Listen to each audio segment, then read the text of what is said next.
Buku ini direkomendasikan untuk teman-teman yang tidak suka membaca, tapi mungkin ingin membaca sesuatu, buku ini sangat disarankan.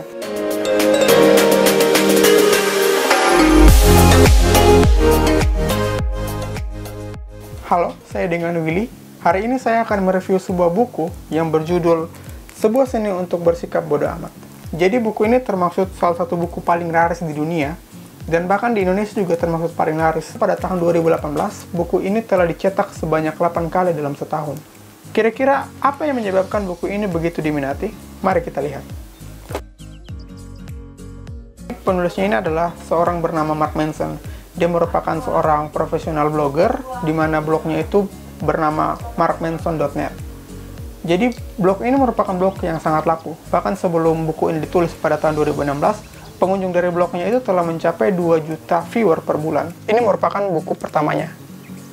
Buku ini telah direview oleh banyak orang, dan saya ambil review dari Goodreads. Di situ dia mendapat rating 3,95. Artinya buku ini merupakan buku yang sering dibeli dan ratingnya juga termasuk cukup tinggi. Buku ini juga termasuk buku yang lumayan tipis, dan isinya juga merupakan intisari dari tulisan-tulisan yang ada di blognya. Buku ini hanya memiliki ketebalan 250-an halaman, dan kalau Anda tipe pembaca yang cepat, Anda bisa menyelesaikan buku ini dalam waktu 3 atau 4 kali baca sudah selesai. Tapi untuk saya sendiri, saya membutuhkan waktu 1 bulan, karena bagi saya buku ini sangat bagus dan saya butuh waktu untuk meresapi secara benar-benar isi dari buku ini. Untuk covernya itu cukup sederhana.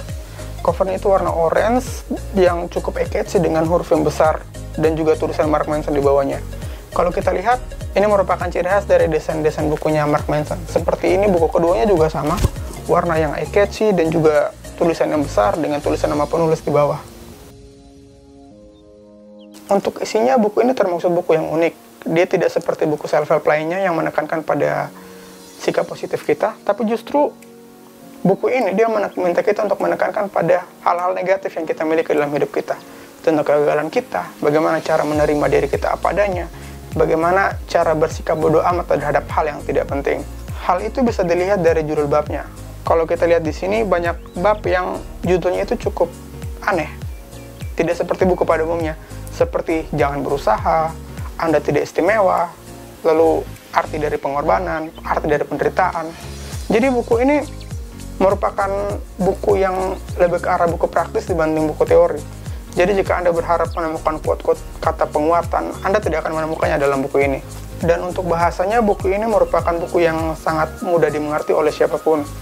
Maksud penulis juga disampaikan dengan baik, dan jika Anda berpikir ini adalah buku dengan pembahasan berat seperti filsafat, maka itu kurang tepat karena buku ini sangat mudah dimengerti.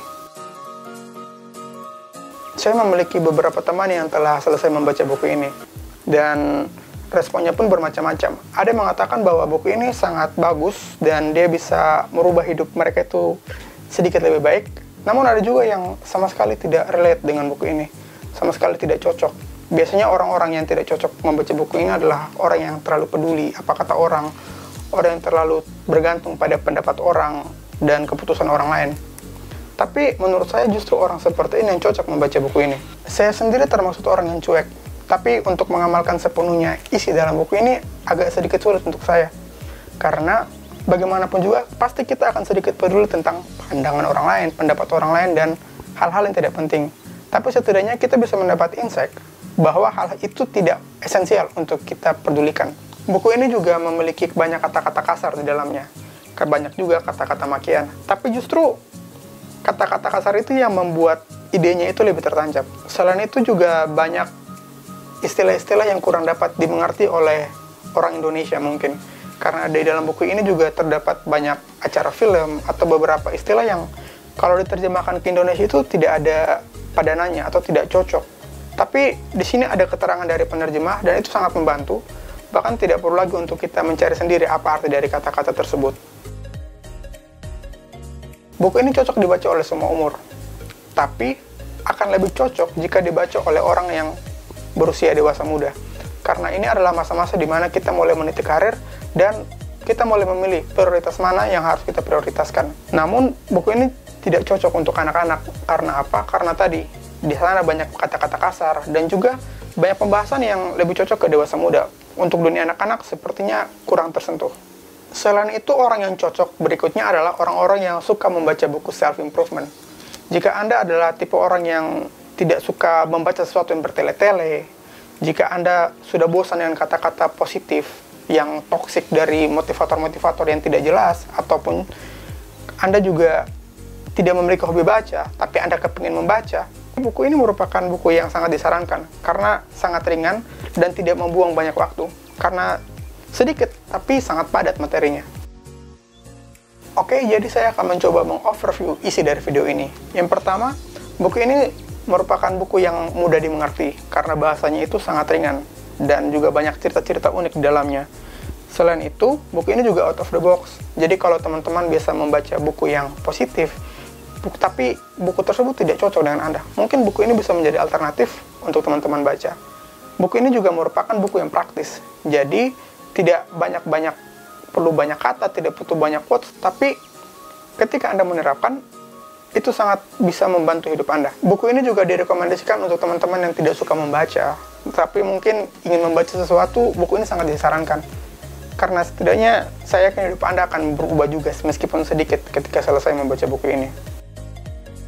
Untuk itu, dari saya sendiri, saya memberikan rating 9 dari 10 untuk buku ini. Sebuah Seni Bersikap Bodoh Amat oleh Mark Manson.